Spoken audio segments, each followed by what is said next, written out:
Hi friends, welcome to KHPR kitchen. ಇವತ್ತು ನಾನು ಬೆಂಡೆಕಾಯಿ ಪಲ್ಯ ಹೇಗೆ ಮಾಡೋದಂತ ಹೇಳ್ತಿದ್ದೇನೆ. ಫಸ್ಟ್ ಒಂದು ಕಡಾಯಿ ತೊಗೊಳ್ಳಿ, ಅದರಲ್ಲಿ ಬೆಂಡೆಕಾಯಿ ಹಾಕಿ 2 to 3 ಮಿನಿಟ್ಸ್ ಫ್ರೈ ಮಾಡಿ ನೆಕ್ಸ್ಟ್ ಸೈಡಿಗೆ ತೆಗೆದಿಡಿ. ನೆಕ್ಸ್ಟ್ ಅದೇ ಕಡಾಯಿಯಲ್ಲಿ ಆಯಿಲ್ ಹಾಕಿ ನೆಕ್ಸ್ಟ್ ಆನಿಯನ್ ಹಾಕಿ ಫ್ರೈ ಮಾಡ್ಕೊಳ್ಳಿ. ಅದು ಫ್ರೈ ಆಗ್ತಿದ್ದಂಗೆ ನೆಕ್ಸ್ಟ್ ಕರಿಬೇವನ್ನ ಹಾಕಬೇಕು.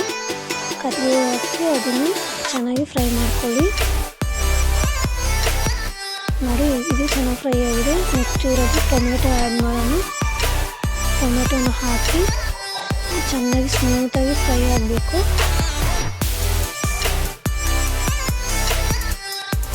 ನೋಡಿ, ನೀವು ಈಸಿಯಾಗಿ ಮಾಡ್ಬೋದು ಇದೊಂದು ವಿಡಿಯೋ ನೋಡಿದ್ರೆ. ನೆಕ್ಸ್ಟ್ ನೋಡಿ, ಈಗ ಸ್ವಲ್ಪ ಚೆನ್ನಾಗಿ ಫ್ರೈ ಆಗಿದೆ. ನೆಕ್ಸ್ಟ್ ಇಲ್ಲಿ ನಾವು ಬೆಂಡೆಕಾಯಿ ಪಲ್ಯ ತೆಗ್ದಿದ್ವಲ್ಲ ಅದನ್ನು ಸೇರಿಸೋಣ. ಸೇರಿಸಿ ಫಸ್ಟು ಆಯಿಲಲ್ಲಿ ಇದರಲ್ಲಿ ಚೆನ್ನಾಗಿ ಮಿಕ್ಸ್ ಮಾಡ್ಕೊಳ್ಳಿ. ನೆಕ್ಸ್ಟು ಇದಾದ ನಂತರ ನಾವು ಟೇಸ್ಟಿಗೆ ತಕ್ಕಂತೆ ಉಪ್ಪು, ರೆಡ್ ಚಿಲ್ಲಿ ಪೌಡರ್, ಅರಿಶಿಣ, ನೆಕ್ಸ್ಟು ಸ್ವಲ್ಪ ಧನಿಯಾ ಪೌಡರ್ನ ಹಾಕಿ ಮಿಕ್ಸ್ ಮಾಡ್ಕೊಳ್ಳೋಣ.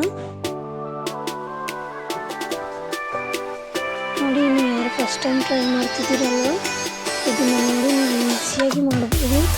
ಓನ್ಲಿ 5 to 6 ಇಂಗ್ರೀಡಿಯೆಂಟ್ಸಿಂದ ನಾವು ಇಷ್ಟು ಒಳ್ಳೆ ಬೆಂಡೆಕಾಯಿ ಪಲ್ಯ ಮಾಡ್ತೀವಿ ಅಂತ ನೋಡೋಣ. ನೆಕ್ಸ್ಟ್ ಇದು ಸ್ವಲ್ಪ ಹೊತ್ತು ಸೈಡಿಗೆ ಇಟ್ಟಿದ್ದಾನೆ. ನೆಕ್ಸ್ಟ್ ಇದು ಫ್ರೈ ನೋಡಿ ಚೆನ್ನಾಗಿ ಫ್ರೈ ಆಗಿದೆ. ಈ ಥರ ಫ್ರೈ ಆದರೆ ಸಾಕು, ಒಂದು ಬೆಂಡೆಕಾಯಿ ಪಲ್ಯ ರೆಡಿ ಆಗ್ತದೆ. ಅದು ನೀವು ಚಪಾತಿ ಜೊತೆ ಅಥವಾ ರೊಟ್ಟಿ ಜೊತೆ ಅಥವಾ ಬೇಕಂದರೆ ನೀವು ರೈಸ್ ಜೊತೆ ತಿನ್ಬೇಕು ಫ್ರೆಂಡ್ಸ್. ನೋಡಿ ಎಷ್ಟು ಚೆನ್ನಾಗಿ ಕಾಣ್ತಿದೆ ಅಲ್ವಾ.